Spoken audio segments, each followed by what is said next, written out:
Welcome to another episode of the CEO Perspective Podcast, the place where vision meets reality and dreams are shaped into businesses.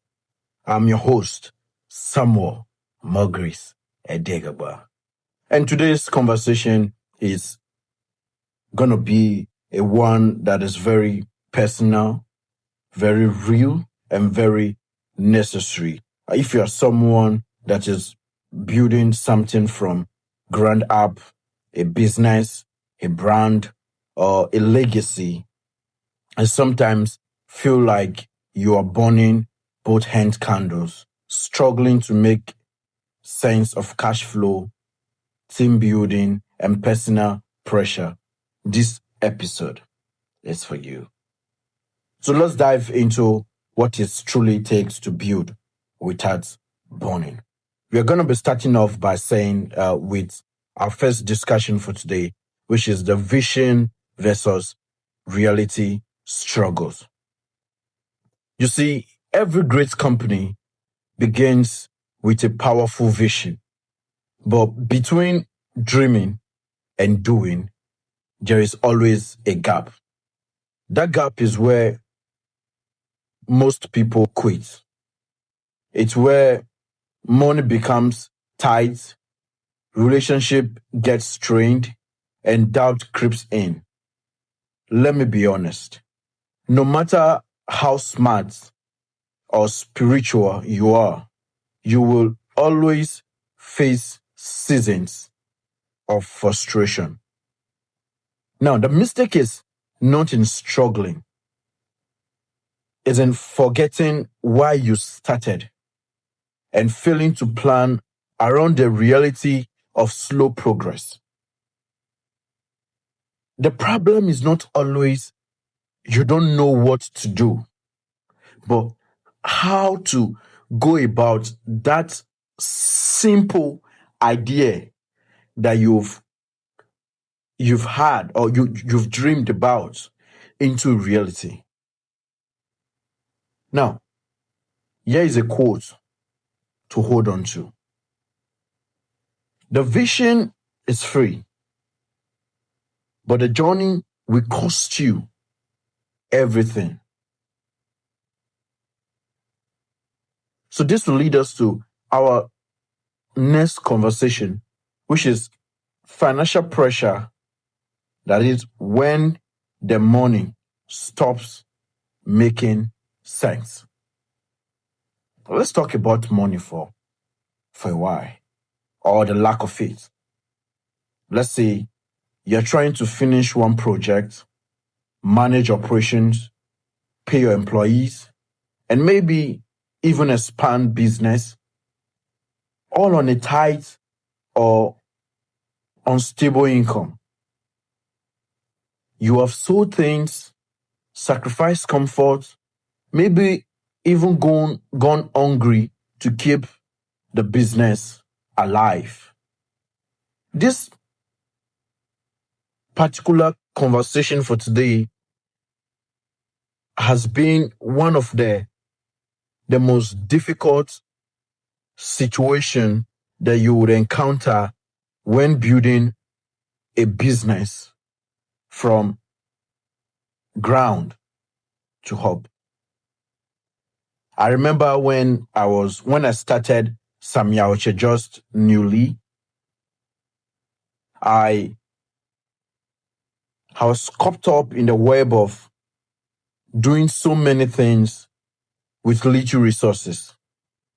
I was trying to build properties, trying to buy lands at the same time, trying to pay workers, especially when I started having issues with land litigations. I'll buy land, do search, wherever, and after paying, you get to find out that it was a real estate scam. Now, when you find yourself in this kind of a situation, what can you do?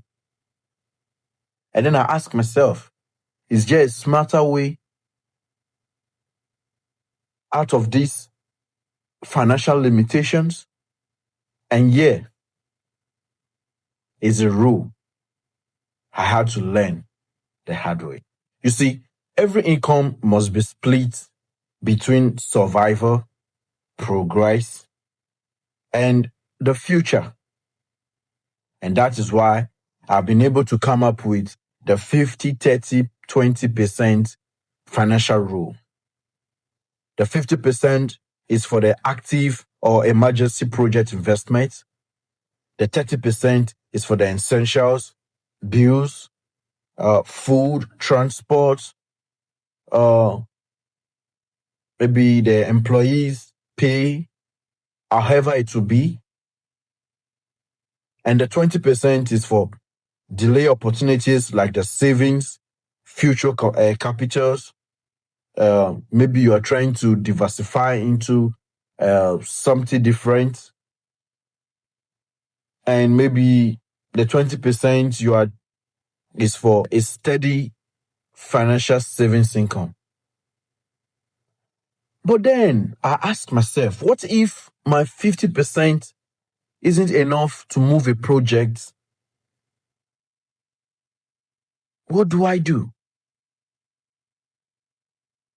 Yes, because I've had situations so many times like this where I started off a project and my mindset is until this project is complete, I'm not giving up.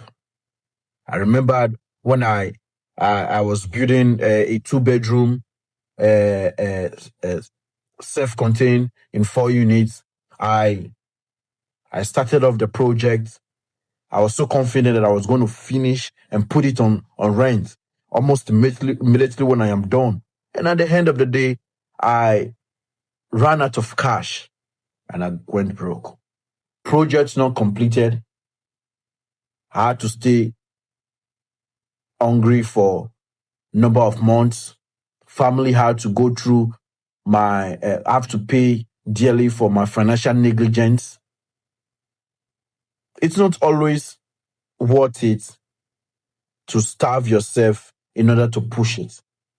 It is very necessary that you pause, re-strategize, seek financial partnership or buyers for assets, and maintain the rhythm, not just the result. You don't need to show that you are progressing. Let the result do the talking. It was my problem. I wanted to give a statement that I'm working on projects, that I can finish a project in the space of 2 months. No. You have to also consider other things must go on even while you are building. And this will bring me to the next topic that says, when the people around you don't get it. You see, often you are misunderstood. You could be, even by your own team, your employees, because you are the one waking up at night to calculate cost. You are the one thinking 10 years ahead. So when someone you hire doesn't meet expectations or demand more than their input, it can break your spirit. But here's the mindset shift. Employees works for money. Founders works for vision. Now, your job isn't to please everyone. In fact, when I started off Samyauche, I called my uncle who had been in business for 24 or 22 years. I called him and I said, Uncle, now I'm about to take my bold step of being an entrepreneur. What would be your advice? And the first thing he said was, Sam, you must learn to be ruthless. You must learn to multitask. But you see, the part of ruthless was what I did not understand. And I had to learn the hard way. As an entrepreneur and a founder, your job is to define clear expectations communicate purpose, and reward value, not just effort. Speak openly. Create contracts. It is very important. Make responsibility clear. And when people don't align, let them go without guilt. You have to protect your peace. Several times I have let go of employees that were not fruitful to the company. Employees who think they deserve a pay and the company doesn't deserve their effort. Employees who think their personal life is more valuable than the company or the brand they ought to represent. Well, it doesn't take me anything to drop off these people or persons. And that is why I'm the leader. And that is why you are the CEO of the company. In as much as you are hardworking, you must build a circle of team that are equally hardworking as you. Now, staying mentally tough is one of the most crucial parts of an entrepreneur. Let me not sugarcoat it. There are going to be days you feel like a failure. You see, there are going to be times where you see other businesses flying while you are crashing, or seeing other businesses doing better while you are trying to fix your wiring or pay your employees. But here is a reminder. The load isn't proof you are failing. It's a proof that you are building and building something strong. But here are a few things to protect while you are building a company.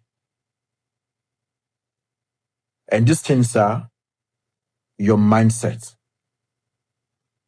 Please rest. Think. Take a break. To reset your dignity, to reset your clarity, to help you redefine your purpose. And number 2 is your health. Take your health very seriously. Well, I have to learn the hard way. Maybe you should. There were times where I have to work day and night. Most of my podcasts, I shoot them at night. Until I had this body breakdown, I did not know the essence of good health. You people might be wondering why I've not been posting my content. For those who had been learning and growing with me would be imagine what has happened. But this is the reason. I had a breakdown.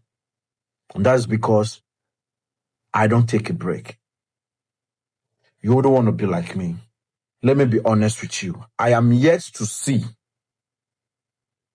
a person who died and the world ended. If your body breaks, everything stops. If your body breaks,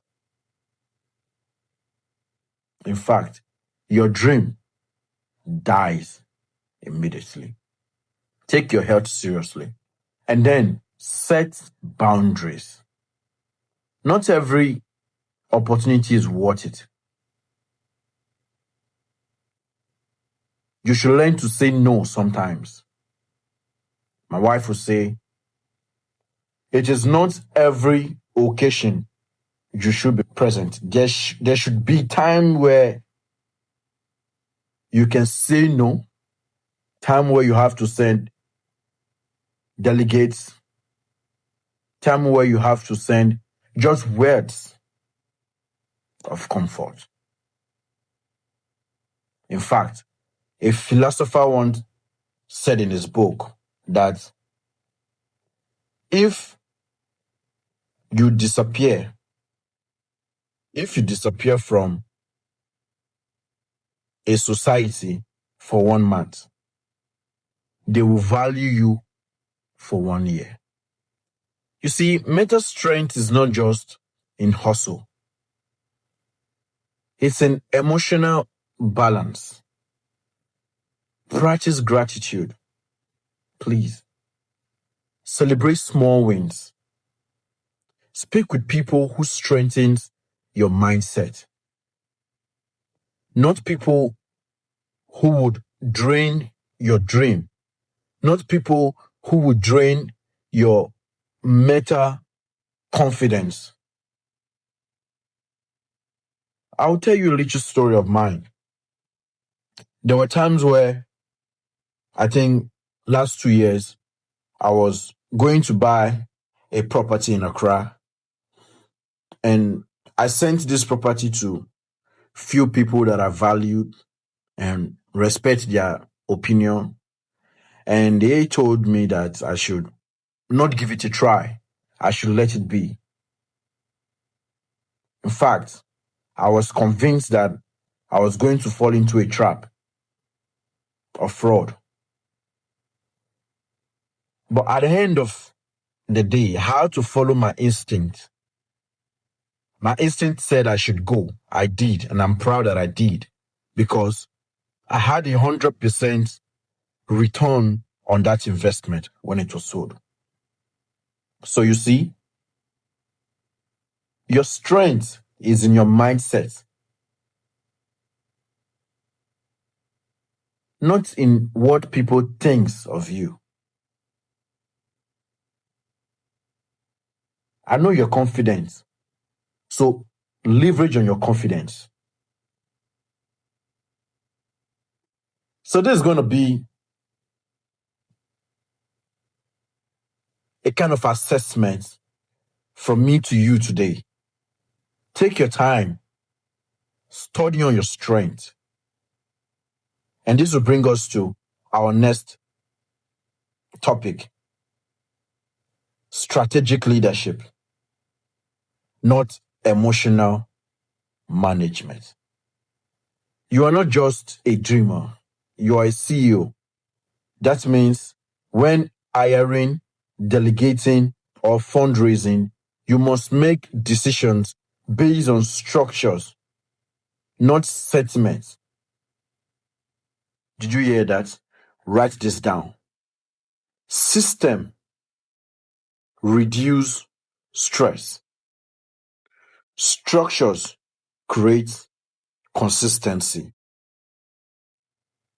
Strategy outlive emotion. If someone requests money before they deliver value, please pause and review your agreements. If your resources are low, focus on what can be achieved first. Not everything has to happen at once. This is where power meets patience. Don't be like me when I was still a baby entrepreneur, where I want to do everything, where every investment was an opportunity for me. It is good, of course, but my financial capability at that moment wouldn't let me. So instead of me to leverage on one thing first, I want to do multiple things. And it has cost me financial problem so many times. Ask yourself, why am I building this? Your purpose, the pain, and the bigger picture. What are they for? Who benefit from it if I don't quit? What legacy will this create 10 years from now? Let your why become louder than your worries. You may cry. You may feel alone, but don't lose faith in your own leadership. There are purpose in your presence, and there is gold being formed in your grind. Remember, every great leader from Dangote to Elon Musk went through seasons of silence before the spotlight. I hope I have been able to encourage your mind. I hope I have been able to make you have or build confidence in what you are building. If I have, please send this to another builder. Let's keep this circle of strength going. You are not alone. We are all in this together. You are not crazy. You are holy but a builder. You are becoming. So please, help me to like, help me to share and comment. I want to know your thoughts. What have you been building and what's difficult for you? Let's grow together. And until next time, keep building, not just with your hands, but with your heart. Again, I am Samuel Mogris Edegba. And thank you for watching the CEO Perspective podcast. I hope this episode is of great value to you as it is to us. We want to see you some other time. Take care of yourself. Remember, health is wealth. God bless you. Goodbye.